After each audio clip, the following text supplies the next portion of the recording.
bersilaturahmi ya, guru-guru matematika se-Kabupaten Cianjur untuk pertama kalinya di tahun 2025 ini. Betul ya Bu ya? Nah, karena MGMP Matematika baru melaksanakan pada bulan Februari ini. Mudah-mudahan ini awal Bapak Ibu ya, awal, dan selanjutnya dilanjutkan dengan kegiatan-kegiatan lain dalam upaya meningkatkan kompetensi kita sebagai guru matematika, Bapak Ibu ya.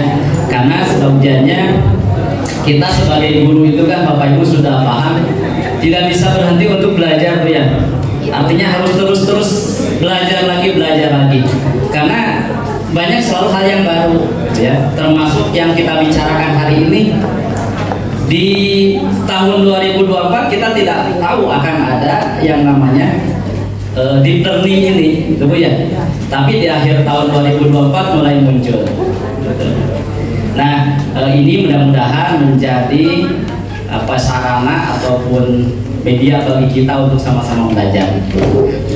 Kemudian sholawat serta salam semoga terlimpah kepada junjungan Nabi besar kita Nabi Muhammad SAW. Ibu dan Bapak, suaranya kedengaran Pak ke belakang Pak? Alhamdulillah.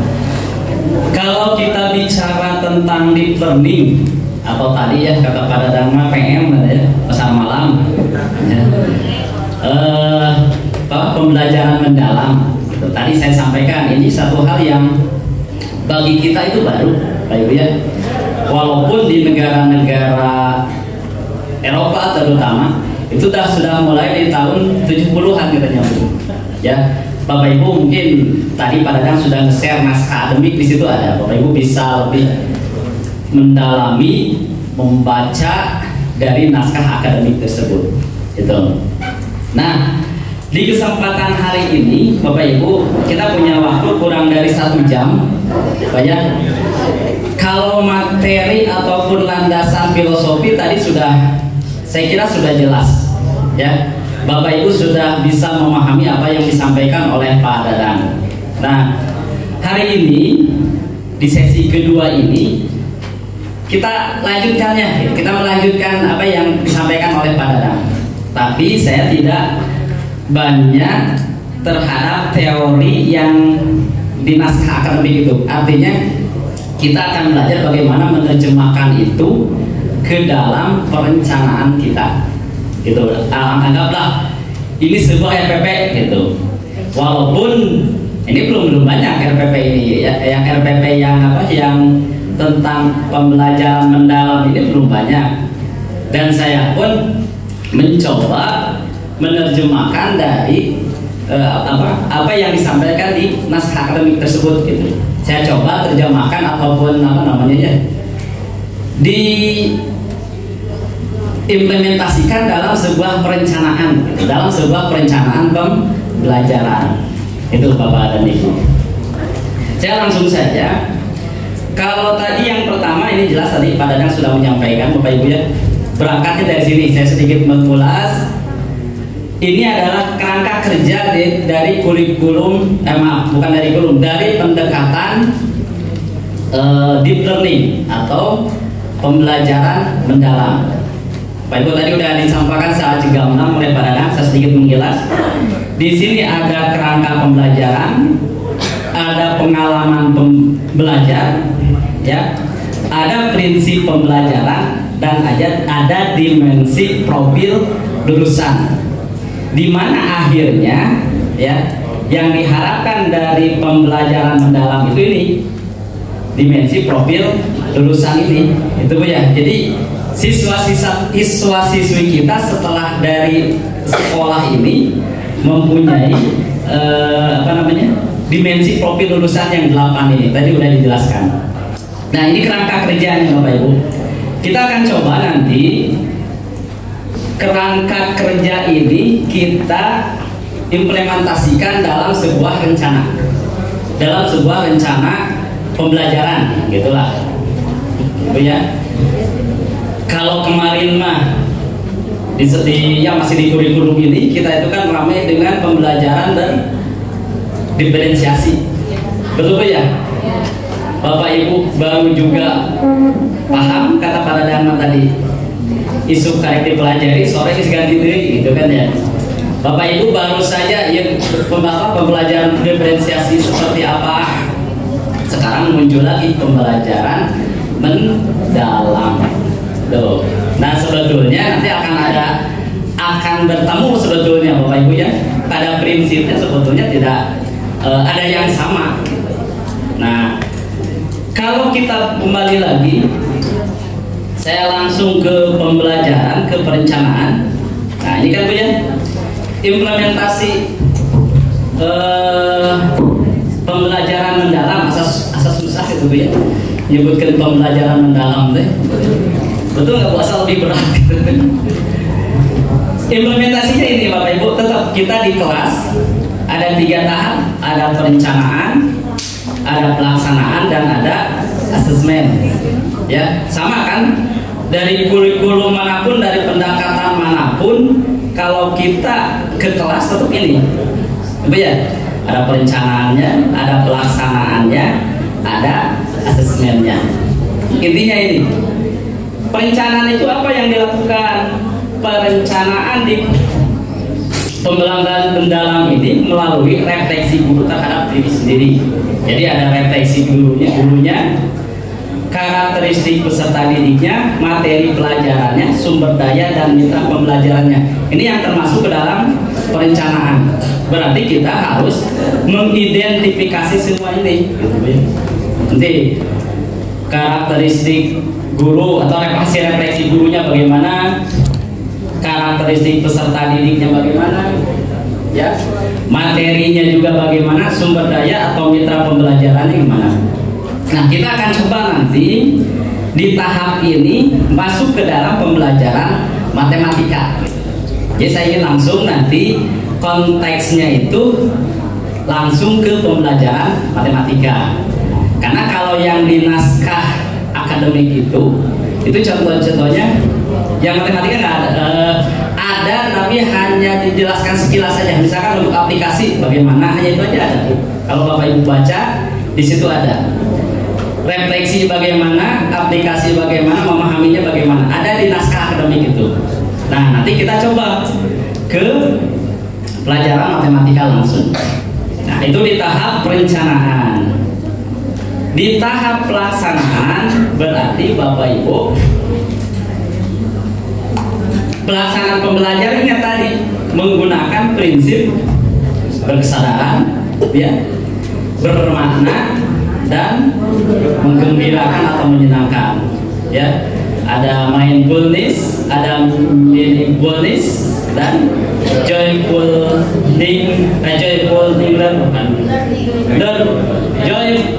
learning, ya. Nah, ini di sini kita akan bahas bagaimana pelaksanaannya, gitu Bapak dan Ibu. Nanti melalui tadi pengalaman belajarnya itu tadi udah disampaikan oleh Pak Dadan di dalam kurikulum, dalam pendekatan deep learning ini kan ada 3 tadi, ada memahami, ada aplikasi, dan ada refleksi. Nah, nanti kita aplikasikan seperti apa. Oke. Dan yang terakhir itu asesmen. Pada tahapan yang terakhir itu asesmen. Ya, asesmen tidak hanya berfokus pada penguasaan teori, tetapi juga pada pemahaman konseptual yang mendalam, keterampilan berpikir kritis, serta penerapan dalam kehidupan nyata, Bapak Ibu ya. Jadi asesmennya itu bukan hanya sekedar diberikan pengetahuan saja, gitu. Ada soal-soal saja, misalkan tidak seperti itu, tapi lebih mendalam lagi. Nanti ada bagaimana asesmen itu bisa meningkatkan kemampuan berpikir kritis, Bapak Ibu ya. Bagaimana asesmen ini diterapkan dalam kehidupan nyata atau kontekstual. Nah, ini tahapannya ini. Tahapan ini yang Bapak Ibu lakukan, dan yang itu Bapak Ibu jangan lupa gitu ya. Saya tadi baru baca itu di TikTok ya. Sebagus apapun kurikulum, kalau nggak salah, sebagus apapun pendekatannya, sepintar apapun gurunya, gitu ya. Apalagi lah pokoknya. Hanya ada satu, itu akan percuma kalau apa kira-kira Bu? Kalau gurunya tidak masuk ke kelas. Itu nggak Bu? Nah, jadi di sini intinya kita itu pertama ya harus masuk ke kelas. Sebagus apapun kurikulumnya, kurikulum merdeka, pendekatannya, ada dulu ada CPSA, ada pembelajaran berdiferensiasi, sekarang ada apa pembelajaran mendalam, gitu ya. Hari gurunya, nah, cukup diskusi di kantor bisa ya terjadi ya. Nah itu intinya. Ini yang perlu kita pahami. Tapi saya tidak akan membahas itu, Bapak Ibu ya. Itu memakan nanti dengan kepala sekolah di sekolah. Kita akan bahas yang ini. Nah, di perencanaan, nah Bapak Ibu ini, ya, mungkin Bapak Ibu kemarin itu mengenal ada modul ya Bu ya. Modul apa? Modul ajar.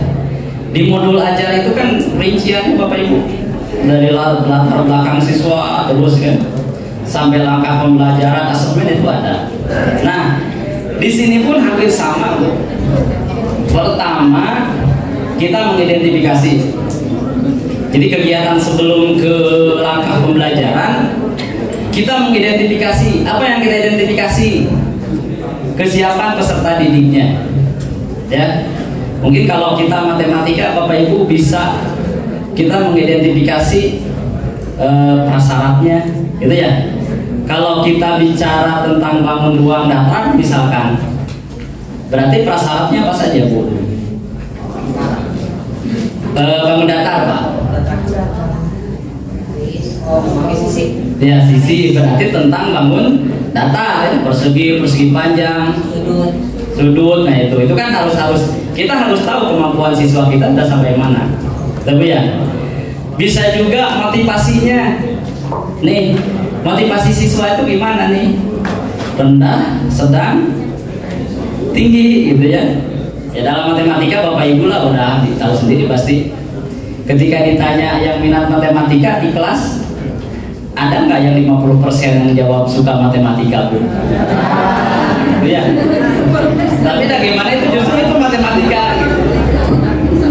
Karena ada satu pakar ya rek di gimana matematika, rek di belajar senang-senang kita memang tidak senang, sulit gitu belajar matematika itu ya. Jadi dasarnya memang itu gitu. Jadi matematika rek senang-senang kita. Esek gitu ya. Nah tapi di situ kita nanti kan ada bagaimana langkah kita gitu ya agar siswa kita itu ya bisa mengikuti pembelajaran kita ya. Kalau bicara senang itu tidak mudah. 1 kali, 2 kali pertemuan, ketiga kalinya anak-anak jadi senang misalkan. Itu luar biasa itu mah. Berhak mendapat penghargaan dari Pak Bambang. Jadi Ibu itu ya. Jadi yang pertama yang kita identifikasi itu adalah kesiapan peserta didiknya. Kelas 7 gimana, kelas 8 itu bagaimana, kelas 9 itu bagaimana. Kemudian karakteristik materi pelajarannya. Nah ini Bapak Ibu penting. Bapak Ibu mengajarkan tentang persamaan kuadrat misalkan. Ya. Kita harus analisis. Kita identifikasi materinya bagaimana, prosedurnya ya apa, faktualnya mana, prosedurnya mana, gitu kan? Konsepnya mana. Nah itu kan kita apa namanya? Kita identifikasi. Tingkat kesulitannya bagaimana? Hubungannya dengan mata pelajaran lain bagaimana? Bentuk kontekstualnya seperti apa? Nah itu kan identifikasi dari materi pelajaran. Itu yang harus kita lakukan. Ya. Yang ketiga menentukan dimensi profil lulusan. Bapak Ibu tadi kan sudah ada berapa Bu tadi? 8. Itu dikembangkan dari profil pelajar Pancasila Ibu ya. Bertambah berapa? 2, 3, 4? 2 ya, ada apa? Kesehatan dan komunikasi pada kekeluargaan. Keluargaan. Maaf Bu, saya salah dengar itu. Kaget baru saja. Nah, ini kita harus mengidentifikasinya. Jadi misalkan kita mengajar persamaan kuadrat misalkan Bu ya. dimensi mana yang bisa masuk ke situ, gitu. Yang bisa masuk ke dalam materi pelajaran, misalkan tadi persamaan kuadrat, misalkan kewargaan ya, kewargaan itu masuk tidak di sini, gitu. Nah, Bapak Ibu nanti bisa mengidentifikasinya. Nah, itu yang pertama. Yang kedua, desain pembelajarannya, Bapak Ibu. Menentukan capaian pembelajaran, ya. Nah, ini Bapak Ibu saya yakin udah familiar lah. CP untuk matematika ya. Ini berdasarkan fase Bu. Fase berapa kita Bu? Fase D ya. Fase D ya Mas. Ini berarti kita tinggal mendesainnya berdasarkan capaian pembelajaran yang sudah ada di kurikulum. Menentukan topik pembelajaran yang kontekstual dan relevan. Dari CP ini nanti topiknya apa? Ya kan ya? Misalkan topiknya tentang CP-nya tentang pengukuran misalkan, ya, geometri dan pengukuran. Berarti topiknya bisa bangun datar, bisa bangun ruang, Bu ya, dan lain sebagainya. Kemudian mengintegrasikan lintas disiplin ilmu yang relevan dengan topik. Tadi misalkan dengan matematika itu dengan pelajaran yang lain, ya. Mungkin nggak matematika dengan seni budaya, Bu? Mungkin, ya. Mungkin nggak dengan IPA? Mungkin. Dengan IPS? Ya, bisa saja. Itu relevansinya bagaimana dengan mata pelajaran yang lain? Atau dengan, ini kan dengan lintas disiplin ilmu ya. Nah, yang berikutnya menentukan tujuan pembelajaran. Ya, jadi dari ini Bapak Ibu tinggal nanti mendesain tujuan pembelajaran seperti apa. Yang jelas di dalam tujuan pembelajaran itu ada berapa komponen tuh? Minimal ada berapa komponen dalam tujuan pembelajaran? Ada kompetensi dan kontennya, itu ya. Kalau sekarang di ini ditambahkan subjek-subjeknya ada lagi. Peserta didik dapat mengubah misalkan pecahan biasa menjadi pecahan campuran, misalkan ya, gitu ya. Kan itu subjeknya peserta didik. Kompetensinya apa tadi? Mengubah. Kontennya ya pecahan campuran itu. Nah, itu minimal ada itu. Ya. Kemarin di kita sekarang di kurikulum Merdeka itu minimal ada 2 itu aja, Bu. Ada kompetensi, ada kontennya. Nah, ini Bapak Ibu nanti buat desainnya. Kemudian yang E, menentukan kerangka pembelajaran atau yang namanya praktisi pedagogis, kemitraan belajar, lingkungan pembelajaran, pemanfaatan digital. Ini maksudnya kerangka pembelajaran. Praktisi pedagogis itu apa saja? Tadi yang disampaikan oleh Pak Dadang. Ada model, Ibu ya. Ada metode kan gitu. Kalau pendekatan itu masuknya di praktis pedagogis. Kemitraan pembelajaran. Apa itu? Ya bisa tadi hubungannya dengan dengan guru yang lain, dengan kepala sekolah, dengan masyarakat, gitu ya. Nah, itu dengan instansi pemerintah itu masuknya di kemitraan pembelajaran. Kemudian lingkungan pembelajaran, lingkungannya seperti apa? Apakah sudah ada fasilitas digital misalkan, ya? Atau lingkungannya masih hanya ruang kelas saja tanpa kursi misalnya. Nah, itu. Kemudian pemanfaatan digital. Apakah sudah memanfaatkan digital? Bapak Ibu saya yakin Bapak Ibu sudah sering menggunakan. Setelah kita COVID itu ya, kita mulai mengenal. Sebelum COVID jarang sekali kita mengenal, ya.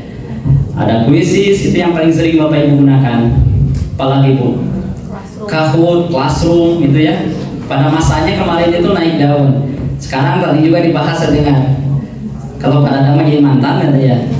Nah, tapi masih banyak digunakan Bapak Ibu. Itu masih digunakan oleh ya di sekolah-sekolah yang lain. Nah, itu komponen dari desain pembelajaran.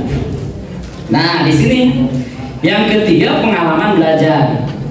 Kalau di pengalaman belajar ini saya menerjemahkan ini sebagai kegiatan pembelajaran. Ya. Pertama, merancang pembelajaran dengan prinsip tadi berkesadaran, bermakna, dan menggembirakan. Jadi pembelajaran itu, langkah dalam pembelajaran itu mengandung prinsip-prinsip ini, ya. Kesadaran, bagaimana siswa sadar, Bapak ringsan siswanya, gitu ya. Bagaimana supaya siswa sadar dengan apa yang kita ajarkan, gitu ya. Dengan apa yang kita ajarkan. Nanti kita lihat di akhir, Bapak Ibu ada ya. Kemudian bermakna. Bermakna itu tadi kan diuraikan, salah satunya itu supaya bermakna itu harus kontekstual, Bu ya. Jadi pembelajaran yang kita ajarkan itu harus kontekstual, sesuai dengan kehidupan nyata gitu. Ada relevansinya dengan kehidupan nyata. Menggembirakan. Nah, ini menggembirakan ini Bapak Ibu jangan salah paham ya. Kemarin itu pernah diskusi apa bedanya antara joyful learning dengan speaking, ya. Nah, itu menggembirakan itu tapi itu sama-sama bisa digunakan. Kalau speaking itu gimana Bu kira-kira? Ada nggak hubungan antara speaking dengan joyful learning? Karena kita jangan sampai salah. Kan speaking mah kayak tadi lah Pak itu ya. Yel-yel gitu ya, yel-yel permainan atau untuk mencairkan suasana gitu ya, atau mengubah suasana yang sudah suntuk, itu kan speaking. Itu konteksnya di luar materi. Kalau kita misalkan membahas bangun ruang, itu kan di luar bangun ruang kita bicarakan kalau speaking. Tapi itu tetap sama-sama bisa digunakan. Karena speaking itu biasanya di awal atau di tengah ya. Tengah, di akhir mah suruh pulang aja udah. Kan supaya anak tidak bosan gitu ya. Geus akhir mah geus apa geus bawa tas gitu. Ya, di awal gitu kan untuk mencairkan suasana gitu biasanya Bu ya. Di tengah untuk menghilangkan rasa jenuh gitu ya. Tadi akhir mah udah suruh pulang, itu udah speaking paling ampuh itu. Ya baik Bapak Ibu, terima kasih. Yang berikutnya tanya jawabnya nanti di akhir Bu ya. Jadi sekaligus dengan Pak Dadang, karena kita dikejar waktu juga nih. Merancang tahapan pelajaran dengan langkah-langkah kegiatan awal, inti dan penutup. Itu biasa Bu ya. Di dalam RPP kita selalu ada kegiatan awal, pembukanya, ada intinya, ada penutupnya, ya. Tidak tiba-tiba langsung ditutup, tidak, kan? Walaupun itu yang diharapkan. Di kegiatan ini juga yang diharapkan itu penutupan, kan gitu. Kemudian mendeskripsikan pengalaman belajar. Nah ini menggambarkan pengalaman belajar, memahami, mengaplikasi dan merefleksi. Nah, saya coba nanti menerjemahkan bagaimana sih memahami itu kegiatan, contoh kegiatannya gitu. Bagaimana mengaplikasi ini contoh kegiatannya, juga merefleksinya bagaimana nantinya. Nah, nanti saya tuangkan dalam sebuah perencanaan pembelajaran, Bapak dan Ibu. Dan yang terakhir, yang keempat, ini asesmen biasa Bu ya. Asesmen pada awal pembelajaran. Apa manfaatnya Bu untuk awal pembelajaran biasanya? Memancing, daya ingat bisa dipancing ya. Ya betul, tadi untuk mengetahui prasyarat atau kemampuan siswa tadi, kemampuan awal pada proses pembelajaran, bisa ketika diskusi gitu kan, ketika presentasi gitu ya, terakhir pada akhir pembelajaran. Bapak Ibu, tentunya saya tidak perlu menjelaskan asesmen sumatif, asesmen formatif kan sudah Bapak Ibu ini bisa ada di dalamnya gitu. Nah ini Bapak dan Ibu perancangan pembelajaran mendalam. Saya coba menerapkan yang ini ya, menerapkan ini dalam sebuah perencanaan pembelajaran ya. Mulai identifikasi peserta didik. Nih materinya saya kasih tahu dulu Bu. Saya membuat ini untuk materi apa nih? Bukan bangun data Bu. Kubus dan balok. Ya. Jadi materi topiknya kubus dan balok. Ya ini saya ambil di kelas 8 aja. Walaupun di kurikulum Merdeka bisa di kelas 8, bisa di kelas 9 ya Bu ya, bisa di kelas 7 juga boleh. Tapi saya ini diasumsikan ini di kelas 8. Saya mau mengidentifikasi. Identifikasi yang saya peroleh begini Bu. Ini mah yang idealnya Bu ya. Jadi kalau Bapak ini mah udah kata halus karena saya buat yang idealnya gitu ya. Yang merenang tingkat siswa teh di atas biasa gitu ya. Nah, peserta didik kelas 8 telah memiliki pengetahuan dasar tentang konsep bangun data dan unsur-unsurnya. Kenapa saya ambil ini? Karena saya berasumsi mereka sudah di kelas 7 sudah belajar tentang bangun data. Gitu, saya asumsikan. Asumsi aja, karena ini belum saya praktekkan Bapak Ibu. Ini kan hanya saya membuat sebuah rancangan. Atau di SD juga kan sudah belajar. Ya, jadi saya mengasumsikan bahwa siswa kelas 8 ini sudah mengetahui pengetahuan dasar tentang konsep bangun data dan unsur-unsurnya. Betul ya? Identifikasi yang kedua, nah ini tentang motivasi belajar. Saya merasa motivasi peserta didik ini perlu ditingkatkan. Ya. Dengan mengaitkan materi bangun sisi data dengan kehidupan sehari-hari, misalnya dalam arsitek, desain produk ataupun dalam sebuah kemasan, ya. Jadi motivasi anak itu, karena tadi kan motivasinya bisa rendah, bisa sedang, bisa tinggi. Karena saya belum tahu tinggi, rendah, sedangnya, maka saya menyampaikan perlu ditingkatkan. Berarti masih ada di bawah, betul ya? Ini hasil identifikasi. Yang ketiga, nah ini manfaat mempelajari materi ini adalah peserta didik dapat memahami dan menghitung luas permukaan kubus dan balok serta dapat mengembangkan kemampuan berpikir spasial, visual spasial, ya kemampuan berpikir, ya tentang bangun ruang, gitu, membayangkan bangun ruang, gitu kan kemampuan kecerdasan visual spasial, gitu. Nah ini hasil identifikasi peserta didik. Nah saya coba menerjemahkan, mengimplementasikan yang di naskah akademik itu seperti ini. Ya, ini ya bisa jadi acuan buat kita. Nanti kita bisa didiskusikan.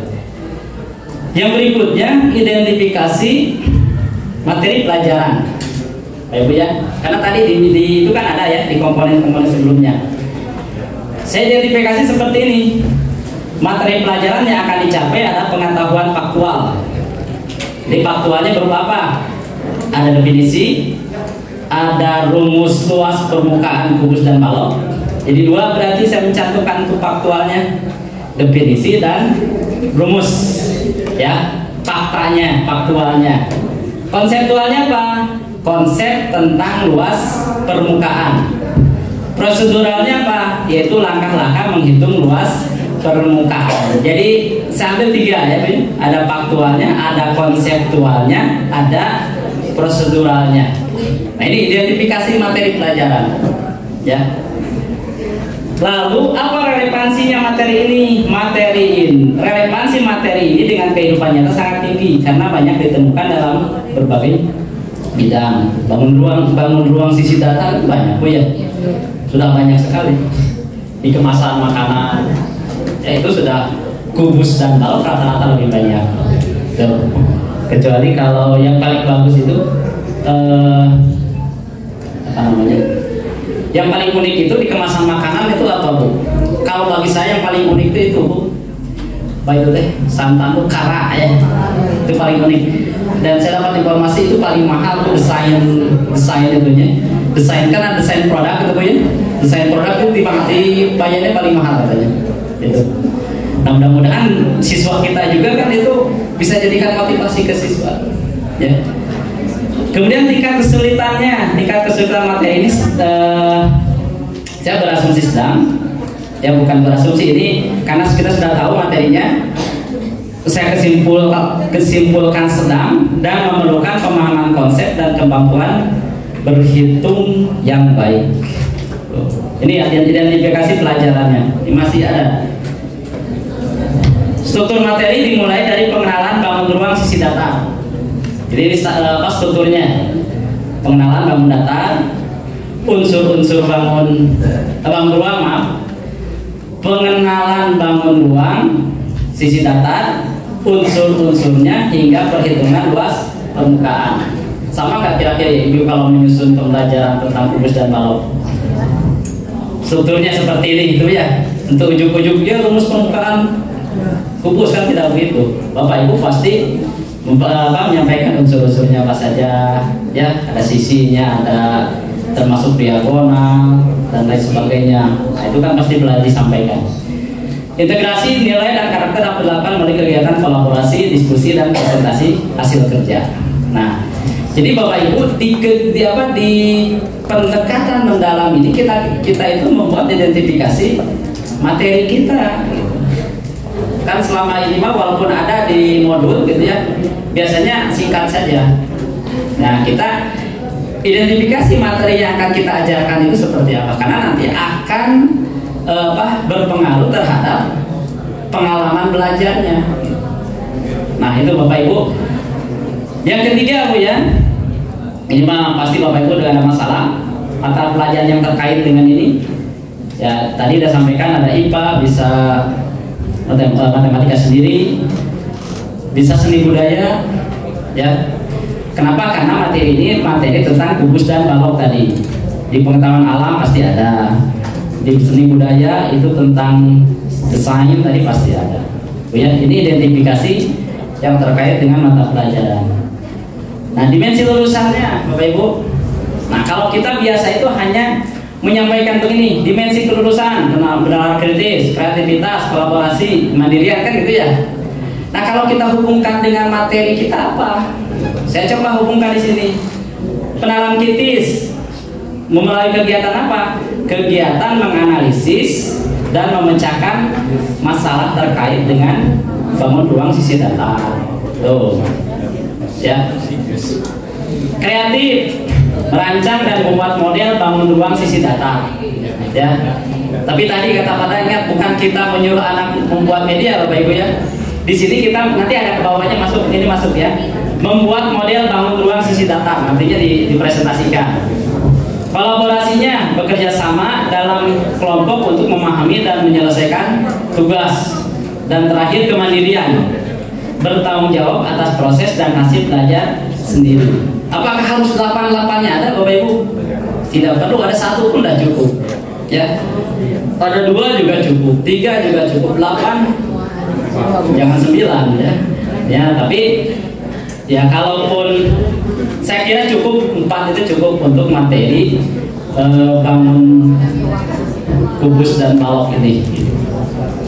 Nah, ini identifikasi kita identifikasi sesuai dengan yang diharapkan. Nah, tujuan pembelajaran, Bu, kita juga harus mencantumkan tujuan pembelajarannya. Di pembelajaran ini saya membuat 5 tujuan pembelajaran. Mendefinisikan kubus dan balok dengan benar, ya. Itu tujuan yang pertama. Jadi siswa nanti bisa menjelaskan balok itu apa sih, gitu ya. Kubus itu apa, gitu kan, itu definisinya. Kemudian mengidentifikasi unsur-unsur kubus. Ada sisi, gitu kan, ada diagonal ruang, ada ruang diagonal. Nah, itu identifikasi unsur-unsurnya. Menurunkan rumus luas permukaan. Anak dibimbing bagaimana mendapatkan, misalkan luas permukaan kubus 6 kali sisi pangkat 2, gitu Bu, ya. Nah, S-nya itu apa? Nah, 6 itu kenapa 6, gitu. Nah, kenapa 6 tidak 5, tidak 4, gitu. Nah, itu kan Bapak Ibu dibawa anak itu menurunkan rumus itu, Bu, ya.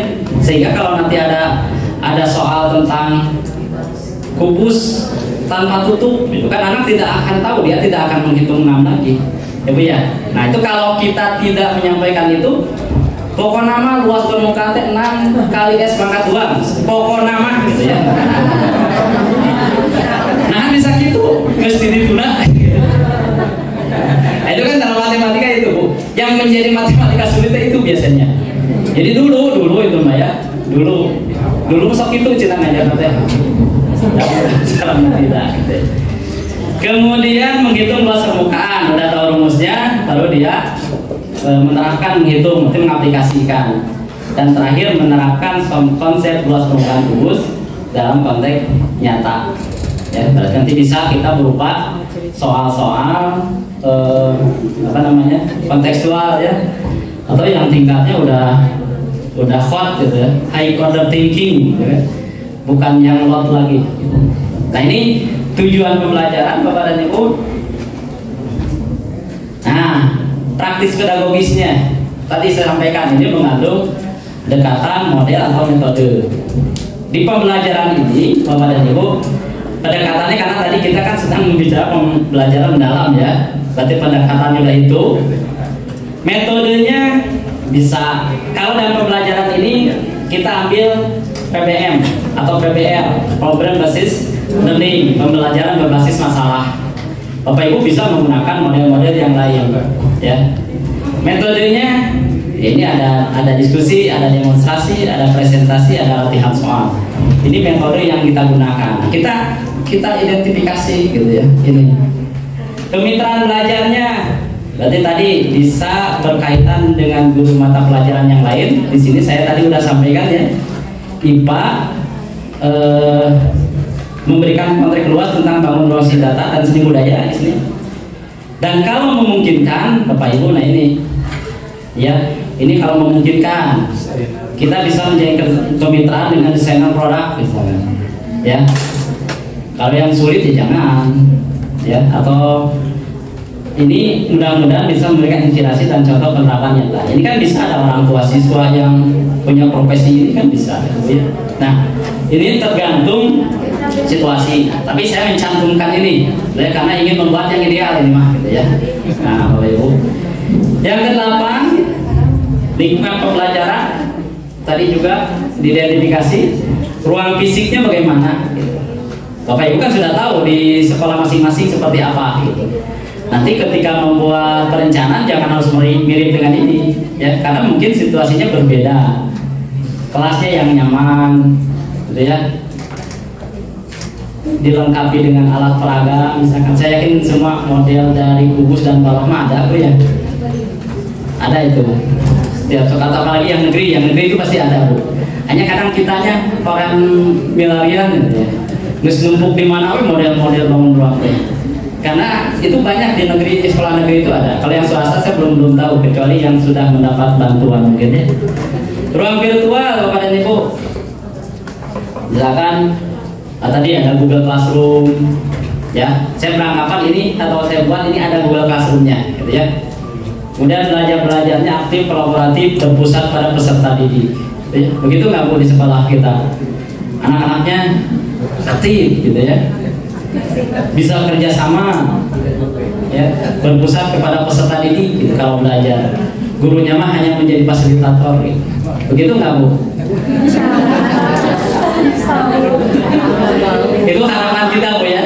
Nah, harapan kita. Tapi ya Bapak Ibu nanti ketika membuat desain ini, identifikasinya silahkan sesuaikan dengan keadaannya ya, sesuaikan dengan keadaannya. Kalau saya ini sekolahnya sekolah di Indonesia ya, bukan di negeri Konoha, bukan, ini di Indonesia, sekolahnya Indonesia ya. Nah yang terakhir ini perencanaan pemanfaatan digitalnya. Guru menggunakan aplikasi presentasi untuk membuat materi yang menarik. Mungkin Bapak Ibu bisa membuat ini ya, PowerPoint gitu ya, atau tadi untuk, karena ini saya ingin mencantumkan, karena ini kan geometri, bisa menggunakan GeoGebra kan gitu ya, aplikasi GeoGebra. Sudah punya semua Bu? Belum? Coba download aja Bu, GeoGebra itu. Itu untuk pembelajaran ya geometri sangat membantu itu ya. Kemudian asesmen, pelaksanaannya peserta didik menggunakan handphone atau laptop untuk mencari informasi dan mengerjakan tugas. Ya ada handphone tidak semua siswa mungkin bisa kita siasati ya, ataupun handphone atau laptop gitu. Di sekolah rata-rata sekarang punya Chromebook Bu ya. Nah itu bisa dimanfaatkan gitu. Nah kalau ada asesmennya, guru menggunakan platform daring untuk memberikan penilaian dan umpan balik. Saya menggunakan misalnya di Quizzes gitu ya. Tapi bisa juga kalau ini kan pemanfaatan digitalnya seperti ini gitu. Nah ini Bapak Ibu 9 komponen yang kita identifikasi ya. Nah yang kita identifikasi sebelum kita masuk ke pengalaman belajar. Nah, sekarang kita masuk ke pengalaman belajar. Nah, pengalaman belajar itu kalau langkah-langkah pembelajaran mungkin Ibu ya. Coba Bapak Ibu setuju nggak dengan seperti yang saya cantumkan? Kegiatan awal, ini di awal, guru menyapa peserta didik dan mengecek kehadiran. Itu udah pasti Bu ya? Berdoa silakan nanti tambahkan aja. Ya. Kalau saya udah include itu nanti berdoa sekalian. Terima kasih mau diingatkan gitu. Kedua, guru memberikan persepsi dengan menunjukkan gambar atau contoh benda berbentuk kubus dan balok dalam kehidupan sehari-hari. Kalau lihat dari prinsip ini masuk yang mana tadi? Bermakna sadar bermakna menyenangkan. Kemana Bu? Lebih ke bermakna ya, cenderung ke bermakna karena bermakna itu tadi salah satunya kontekstual. Kan di sini kita menunjukkan gambar-gambar atau contoh benda berbentuk kubus dan balok. Ini bukan menggambarkan bentuk balok hasil tulisan tangan, tapi benda-benda nyata Bu bisa. Ya, bendanya saya temukan banyak lah. Supermi bisa kan? Supermi dari zaman dulu mah Supermi kayaknya. Sekarang bukan Supermi lagi. Mie instan gitu ya. Dus mie instan, dus apa itu air kemasan kan gitu ya. Nah, buatnya salah satunya Pak. Gak boleh menyebutkan merek ini Pak. Tidak disponsori. Ini harusnya ditutup ini.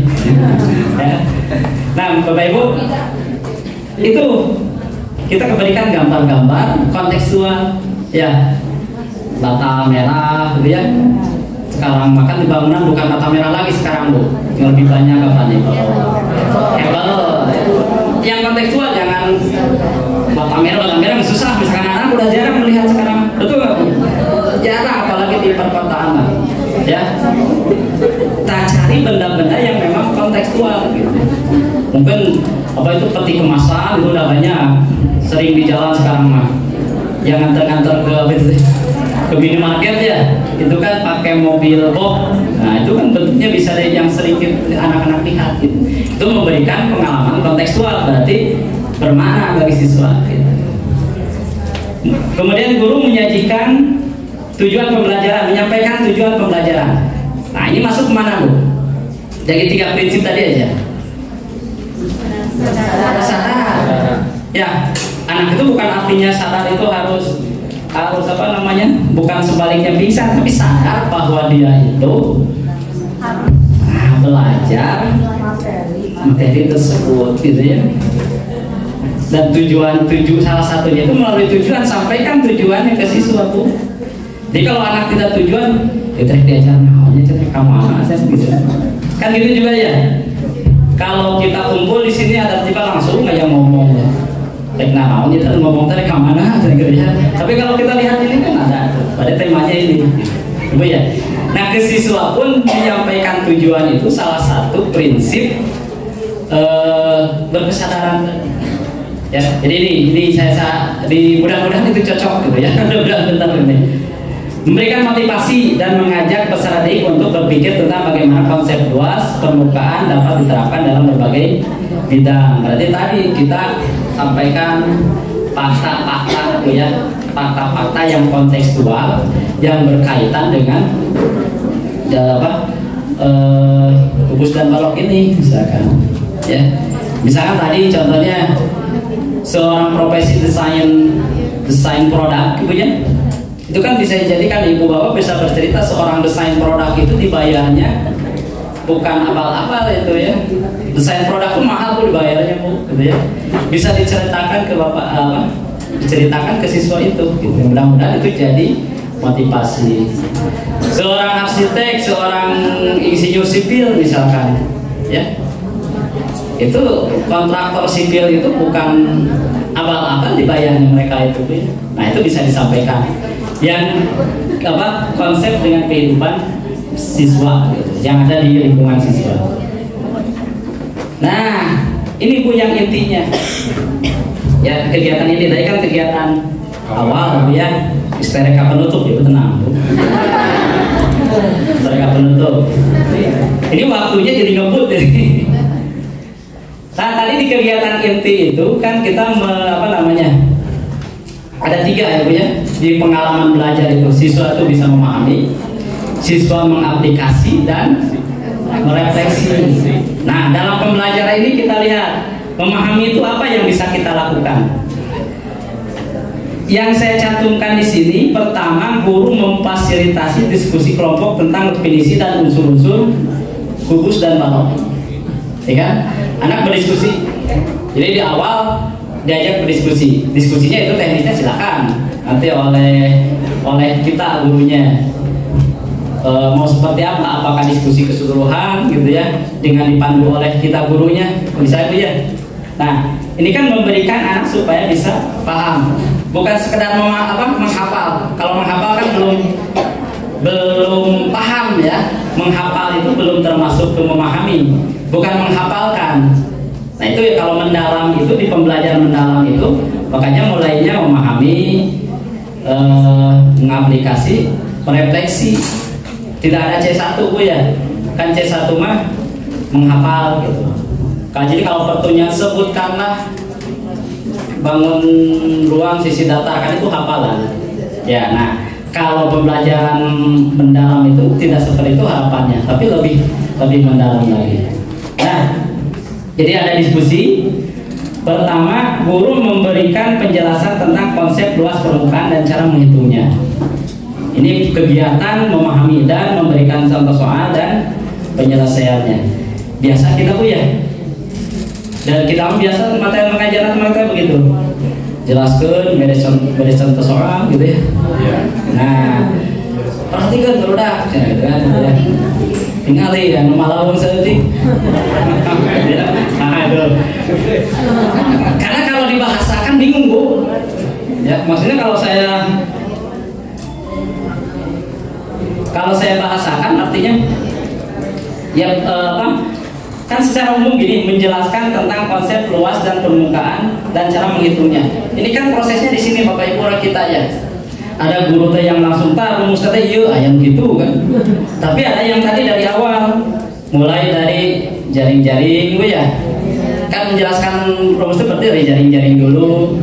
Ada sisinya ada berapa kan begitu bertahap gitu. Ada scaffoldingnya. Nah di sini kita lakukan berarti upaya agar siswa itu memahami gitu. Itu ya. Oke.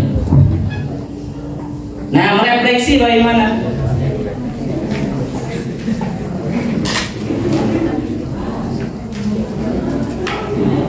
Apa yang merefleksi yang digunakan? Guru memfasilitasi diskusi tentang kesulitan yang dihadapi peserta didik dalam memahami materi.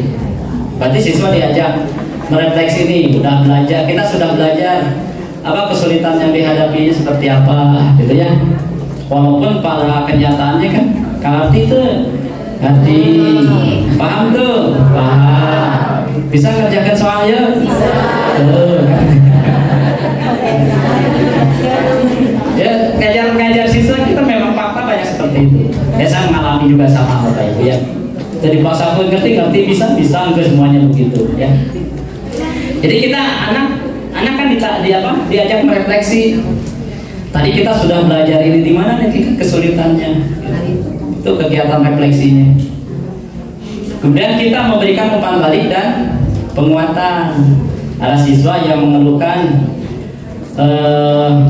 Bu saya itu misalkan tadi kurang kuat dalam bisa menghitung luas Bu ya. Dalam perhitungan dasar, nanti Bapak Ibu bisa memberikan umpan balik itu gimana Bu? Umpan balik ke siswanya itu kesulitan tadi kan menghitung luas, ternyata dia itu kesulitan operasi dasar ya, misalkan ngalikeun pangkat 2 ya, 6 pangkat 2 12 kan ya, misalkan seperti itu misalkan ya, mudah-mudahan gak ada lagi yang seperti itu.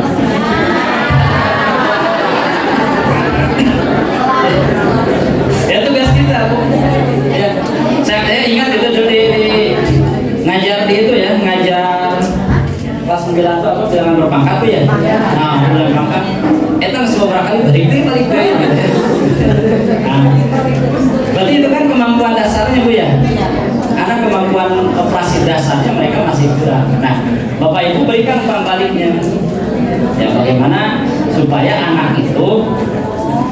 memperbaiki kesulitannya. Itu misalkan, ya. Dan terakhir, guru mengajak peserta didik untuk merenungkan manfaat mempelajari materi bangun ruang sisi data. Ya, setelah belajar renungkan, Ibu ya. Nah ini kegiatan inti dalam refleksi dan terakhir mengaplikasi. Apa aplikasi yang kita lakukan? Peserta didik mengerjakan latihan soal secara individu atau itu kan mengaplikasikan, menggunakan rumus misalkan ya, itu udah aplikasi. Membuat model kubus dan balok dari bahan sederhana. Ya. Anak membuat model, tapi bukan digunakan untuk media kita nih Bapak Ibu. Tadi yang disampaikan Pak Radha sudah menyampaikan, jangan sekali-kali menyuruh anak membuat media itu pekerjaan kita. Gitu. Tapi ini kan anak supaya untuk memperkuat pemahamannya. Anak berkelompok membuat modelnya, terserah itu kan tidak mau dari kertas, mau dari apa silahkan.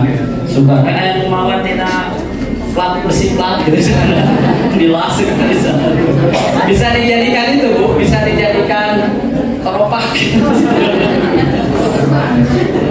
Nah itu kemudian peserta didik mempresentasikan hasil kerja mereka di depan kelas. Nah, ini ada presentasinya, jadi membuat model tidak mudah gitu ya, tapi dipresentasikan.